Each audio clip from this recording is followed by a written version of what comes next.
te demander de te présenter pour les gens qui ne connaissent pas. Donc aujourd'hui je suis 4 fois champion du monde de boxe thaï et kickboxing. Donc voilà, je vais pas te dire tous les titres, hein. Il y en a de 2006 jusqu'à 2012. Champion de France boxe française en 2006. Champion de France de kickboxing en 2007. Champion du monde de kickboxing en 2007. Champion d'Europe aussi. Après champion du monde de boxe thaï en 2008. Après j'ai remis mon titre en jeu 7 fois d'affilée. Et en 2012, j'ai repris encore un titre de champion du monde de boxe thaïlandaise. Donc en 2012, champion du monde. C'est ça. Ok. Et toi, depuis quand t'as quel âge et depuis quand tu fais partie de ce milieu? Quand est-ce que tu as commencé? J'ai commencé à 14 ans. Donc en fait, c'est un accident de parcours. Hein. J'étais une victime à l'école. Donc il n'y avait personne pour me défendre. J'étais le seul, il n'y a pas de grand frère, il n'y avait rien. Donc j'avais regardé Kickboxer à la télé. J'ai dit, tiens, j'ai vu un entraîneur de boxe thaï près de chez moi. Et je me suis dit, je vais tester ce sport, on va voir, comme ça va arranger mes problèmes. Finalement, j'en ai pas eu besoin parce que dès que les gens ont entendu que je faisais de la boxe, ça ne me touchait plus. Et toi, à partir de quel âge t'es devenu pro? En fait, à partir de mes 25 ans, de 14 à 25 ans, en fait, je faisais ça pour m'amuser. Je cherchais pas du tout à faire de la boxe. La boxe pour moi, c'était plus un loisir après. C'était pour m'amuser et c'est cela. Et ensuite, à 25 ans, j'ai eu une petite frustration. Je me suis dit, tiens, il faut que je voie ce que je vaux. Parce que j'étais sûr que je pouvais allumer tout le monde. Je regardais certaines vidéos de combattants et je disais, putain, ces mecs-là, je peux les battre. Mais tu sais, ça faisait comme le vieil aigri qui dit toujours, ouais, je peux faire, et puis qui fait pas. Donc j'ai tenté et puis j'ai réussi finalement. Et d'où te vient cette détermination? Parce que dans les débuts, ça n'a pas été si simple. Quand moi je suis arrivé dans la boxe, moi je croyais que tout est beau, tout est neuf. Comme tu as pu le constater, dans la salle de boxe, c'était des Yacine, des Mouloud, des Mohamed, des Bertrand et des Jean-Paul. D'accord? Tout le monde s'en fout. Il n'y a pas de race, il n'y a pas de communauté, c'est le meilleur que le meilleur gagne, tu vois. Et moi je pensais que c'était comme ça en fait la boxe. Mais en fait la boxe c'est comme dans tous les milieux, dès qu'il y a un peu d'oseille, tout change, tu vois. Il y a le communautarisme, il y a le racisme, il y a les copinages, tu traînes avec un tel entraîneur, tu es avec telle équipe, donc tu vas peut-être monter, si tu n'es pas avec tel promoteur, tu boxes pas, tu vois. Donc je me suis rendu compte de ça, donc ça a été le choc. Donc moi quand je suis arrivé la première fois, par exemple, j'avais un entraîneur véreux qui m'a envoyé au premier combat, il m'a envoyé en pro, direct. Alors j'avais jamais boxé de ma vie, donc je me suis retrouvé, j'ai pris un KO. Donc moi je n'ai pas accepté ce KO. J'ai dit c'est pas possible de prendre un KO comme ça. Donc je me suis entraîné pour prendre ma revanche. En fait c'était une histoire de revanche. Donc au bout de 4 ans j'ai réussi à retrouver le mec, je lui ai mis un KO dramatique. Mais entre temps j'ai vu qu'aussi il y avait moyen d'améliorer l'ordinaire. Parce que moi je travaillais en boîte et ça se passait très mal. J'arrivais plus à supporter les gens. Et il fallait que je trouve une solution hein, parce que j'allais finir par tuer quelqu'un. Je supportais plus les gens dans les boîtes, je supportais plus. Tu vois. Et donc tu dis qu'il y a du racisme un peu dans le... Bien sûr, en fait c'est comme partout. Et du racisme anti-noir, anti-rebeu. Non, c'est pas ça, c'est qu'en fait ils travaillent tous par clan. Tu vois, Donc c'est plus de la discrimination. Non, comme je viens de t'expliquer, c'est pas de la discrimination, c'est du copinage. Par exemple, si l'organisateur c'est un noir, il fera boxer que des noirs. Tu vois, il va dire, ouais, non, si c'est un rebeu, il va faire boxer que des rebeux. En fait, ils sont là à essayer d'avoir un champion communautaire. Ils cherchent pas à avoir un boxeur.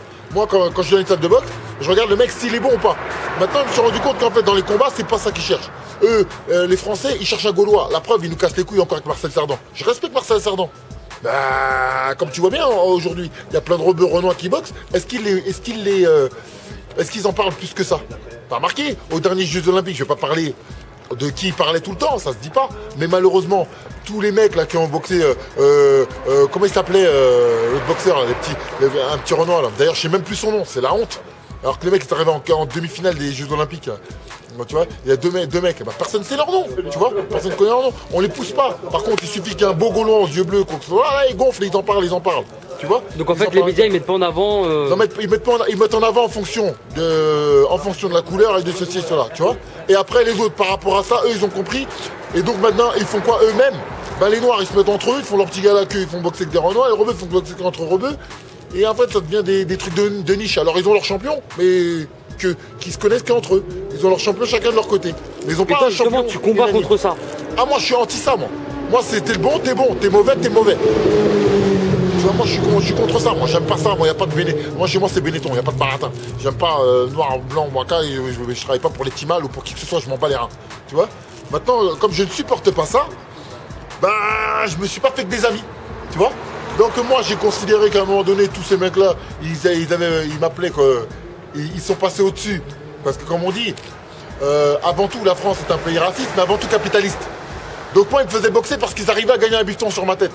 Tu vois. Moi, je veux bien que t'en gagnes, mais moi aussi, il faut que j'en gagne un peu. Tu vois? Sauf que ça marchait que dans un sens.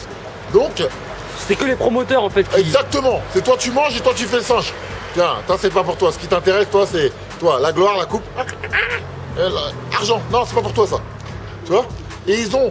C'est resté de la colonisation, ça. C'est resté dans l'état d'esprit.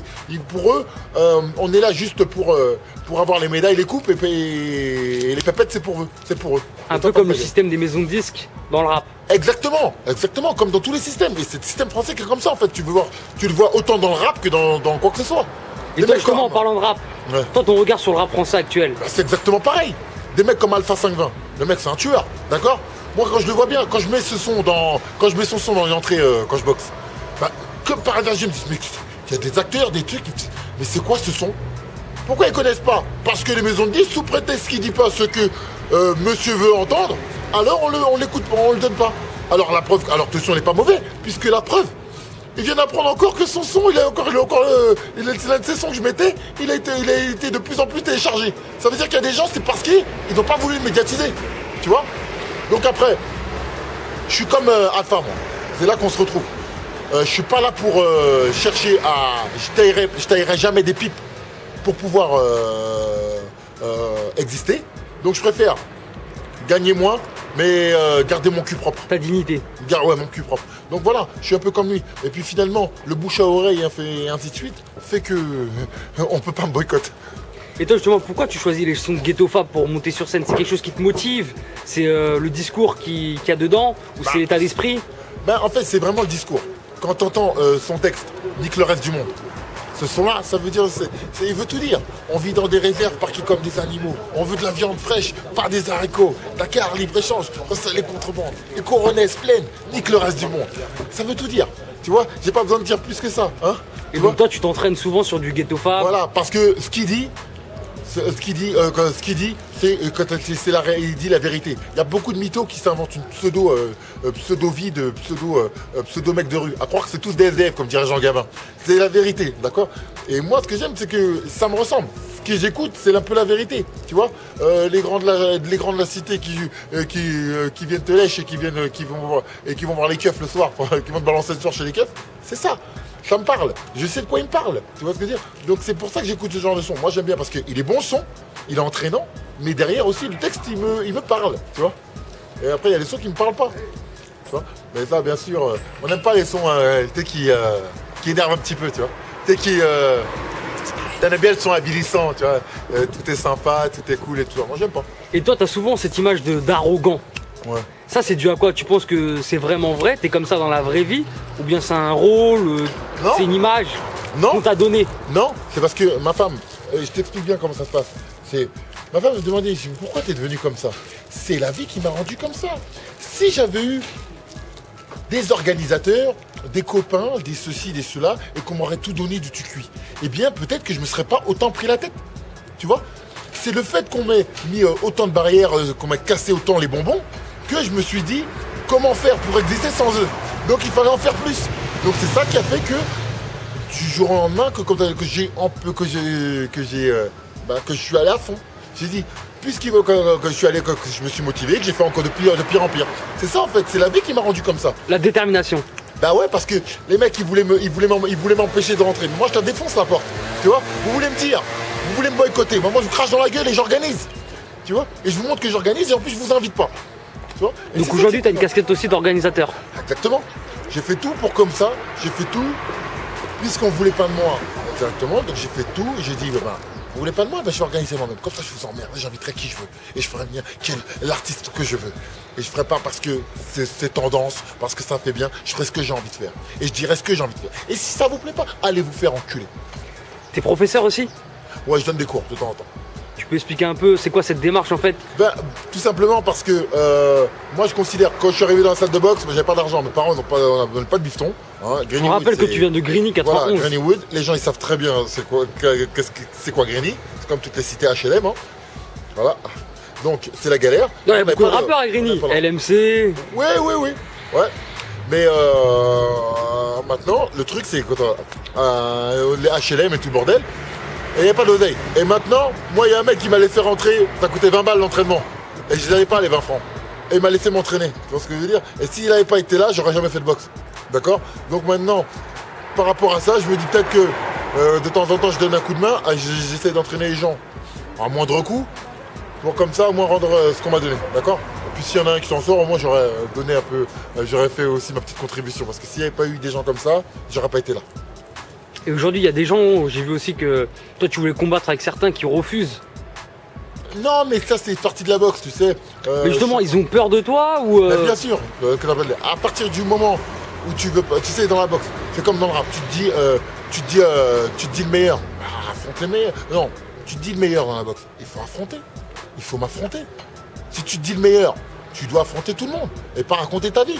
À partir du moment où tu racontes ta vie, tu n'es pas le meilleur. Tu vois ce que je veux dire? Parce que sous prétexte que tu t'as dit, on t'a fait une légende. Mais pourquoi tu vas pas boxer? Ferme ta gueule. Ferme ta gueule. La boxe, c'est pas le rap. Hein. À un moment donné, ça se règle. C'est pas que des mots. Hein. À un moment donné, regarde moi quand j'insulte les gens, quand je dis que quand je me déguise en Dark Vador, ou que je fais ci, ou que je fais ça. Ok, c'est le show. Mais un jour, je suis sur le ring.